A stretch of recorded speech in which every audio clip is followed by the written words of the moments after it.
Okay, I'm on top of the baler here, the big square baler, BB960A New Holland, and I have a problem with the bales being too long and too short. No consistency in the size. Well, when that starts happening, you got to fix the problem. Well, you got to know what the problem is. Well, I do. I've had balers long enough to know that when that starts to happen, you've got a bale length meter issue going on. Well, this is you see that big old spiky looking thing?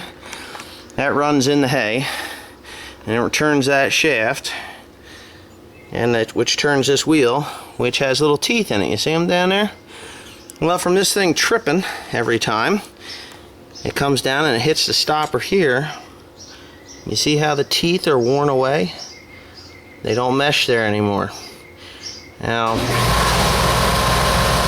damn air compressor. Anyway, the teeth are worn away. So if you hit a bump, it's gonna make the bale long, because this will slide back down this metering wheel. It just won't work.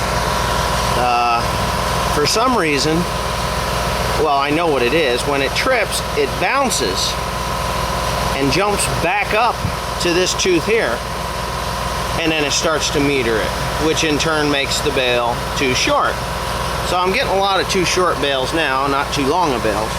So what I'm going to do is I'm going to beat a weld. I think I'm going to beat a weld on that, and then I'm going to take a chisel and I'm going to make my own teeth in it. So I'm going to get started by taking these bolts off here. They are metric, or 7/16, but I've already got my wrenches down on the bottom and just about out. I got to take that off the bottom there, and this whole thing should slide up after I take that pin out. So I'll just kind of set my camera up here and kind of just do it. Done. Oh, she got some snap to her. I thought this thing would be harder to take apart than that, but it's not. Did you hear that? I just dropped the damn nut. And you know what? I can just bet you money that that's a metric son of a gun. Oh, yeah. That's half of it. I'm going to have to... There's the nut. That was a lot easier than what I thought it would be. Back up here and put it there. Hopefully I won't kick it. So anyway, now, alright, see how that's kind of gouged out? Well, that is a big problem. I could probably just take a chisel or a grinding or a hacksaw. I might even do that, but I could probably just chisel that out and it would grab it. But I think I'm just going to build it back up again. As you can see on these two teeth, that's where it's bouncing when it hits. And it'll go boom, and it'll bounce up and grab these two, and then start its long climb up to this point here where it goes in, and that's the trip mechanism.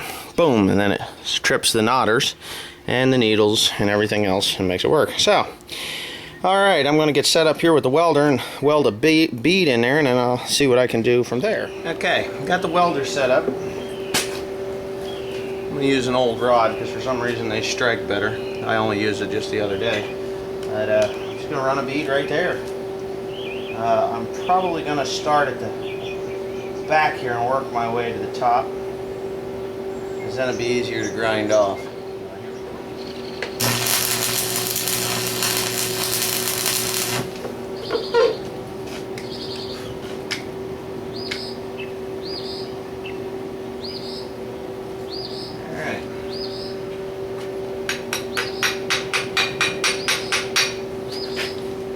Slag knocked off of there.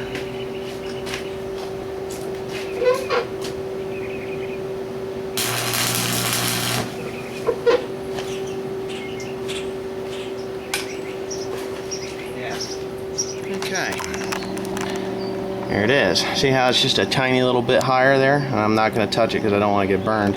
But for the most part, it's level all the way across there. So I'm going to get my grinder and I'm going to grind it level with the others, and then I'll probably just take a chisel and grind the chisel out so that it looks exactly like the other gator teeth, and go from there. So anyways, I'm going to get the grinder. So safety first, put my glasses on. They are safety glasses. So here we go.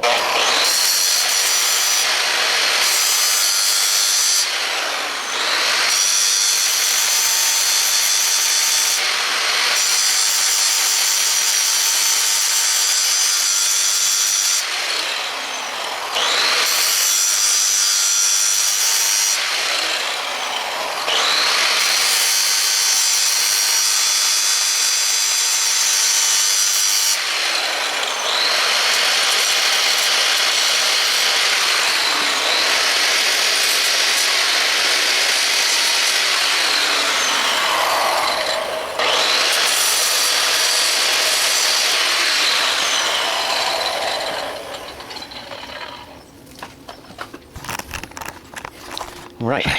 Now I got it level again, which is pretty damn awesome. And okay, got a brand new chisel. I don't think I ever used it. Well, it's kind of rusty, but it is brand new. Anyway, as you can see, it's pretty level across there, and hoping you can see this. That chisel fits down in there. My battery's dying, so I'm going to have to be sparingly on it. But what I'm going to do is I'm going to whack it a few times, get it all in there, and I'm probably going to have to grind the tips of it off because it's going to force the metal up and out. So we'll see how that works out. I'll do it, and then I will show you the end product. From the top, they don't look too bad. Look at that. Anyway, from the side, still don't look too bad. They ain't the greatest. But what I'm going to do is I got a 45-degree file, and I'm going to file them out so that they actually appear to be much nicer than what they really are. I'm going to do that right now. Okay, here's the file I used. A little triangular dude. Not much to it. I dare you to tell the difference. Well, you can tell the difference. But you know what? It'll work. Look at that. That's another redneck repair. Well done. All I gotta do is get her back up in there and we'll try it. Alrighty. There it is, all in place. You can see it. The repair job there. Looks good. Not a bad job, I don't think. I think it should do just fine. I got it set approximately where it was. So, it's probably going to make a knot unless I set the dog. But, anyways, another repair job. Well done. I've only got a little bit of hay mowed right now. But I'm going to go mow some more because we're supposed to have rain tomorrow. But I'm not holding my breath because they told us that for weeks.